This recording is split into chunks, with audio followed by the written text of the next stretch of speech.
弟兄姊妹平安，今天是2025年的4月24号。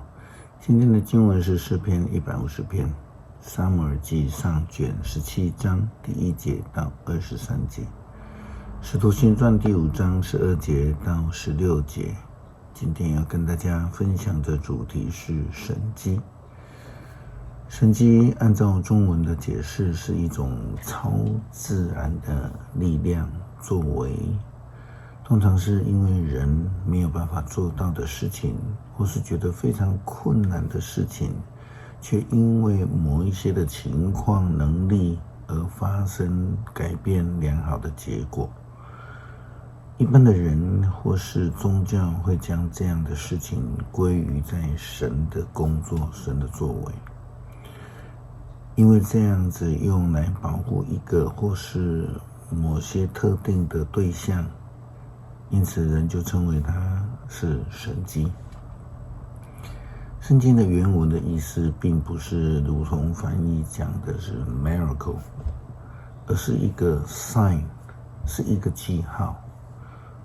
那是因为出于上帝的作为与现象，是代表上帝存在、上帝的工作，他施恩作为的一个记号，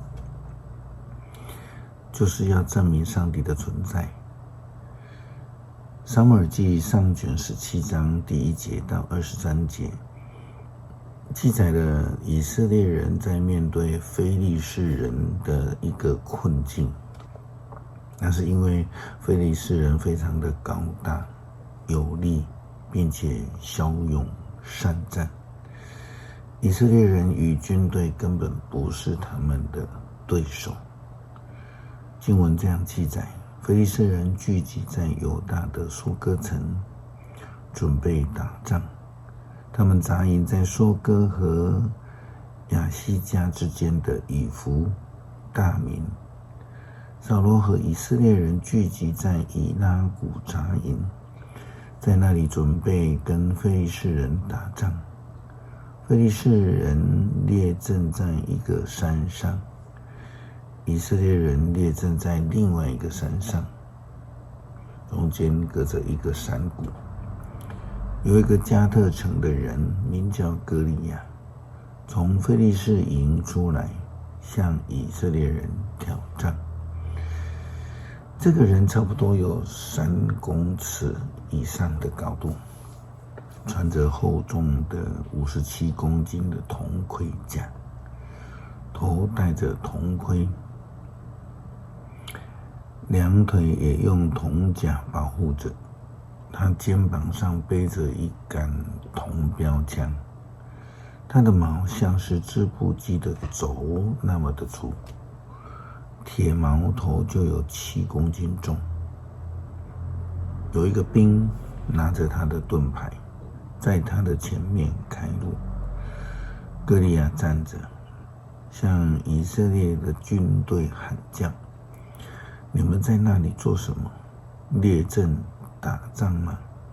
我是非利士人，你们是扫罗的奴隶，挑一个出来跟我打吧。如果他打赢，杀了我，我们就做你的奴隶；如果我赢了，杀了他，你们就做奴隶服侍我们。今天我向以色列军队挑战，你们敢不敢派人出来跟我打？扫罗和他的军队听到这话都惊惶，非常的害怕。大卫是犹大的伯利恒城以法他人耶西的儿子。耶西有8个儿子，扫罗做王的时候，耶西年纪已经很大了。他的3个大儿子跟扫罗去打仗。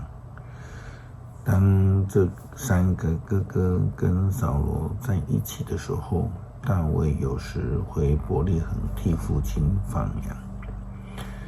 歌利亚每天早晚出来向以色列人挑战，有40天之久。有一天，耶西对大卫说：带10公斤烤好的麦穗和10个饼，赶到军营去看你哥哥们。你把这10块乳酪送给指挥官，看看你哥哥们的情况，并且带一些东西回来，证明你看到他们了，他们一切都好。扫罗王，你哥哥们和所有的以色列军队都在以拉谷跟非利士人打仗。第二天，大卫很早就起来，把羊群交给别人去看管，就照耶西吩咐他的话带食物去了。他到达军营的时候，以色列人正准备出阵呐喊应战。非利士人和以色列人的军队面对面摆好阵势。大卫把食物留在供应官那里，跑到阵前找他哥哥，问他们的情形怎样。当他跟哥哥们讲话的时候，歌利亚上前来，跟以前一样向以色列人骂阵。大卫听到了，非利士人的叫阵让以色列军队丧胆，他们所需要的是上帝的神迹。看来也只有上帝能够救他们脱离非利士人的攻击。神迹一直是还没有信主人接受救恩最直接的一个方式。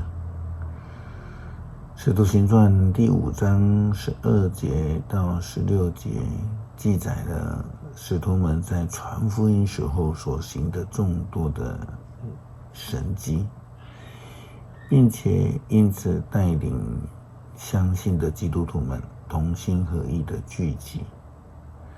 圣经记载，使徒们在民间行了许多神迹奇事，所有的信徒都同心合意的在所罗门廊下聚集。虽然一般民众尊重他们，但是信徒以外的人都不敢接近他们。当时信主的人越来越多，男女都有。由于使徒们行了许多的神迹，有人把病人抬到街上来，放在床上、褥子上，希望彼得走过去的时候，他们影子会投在他们一些人的身上。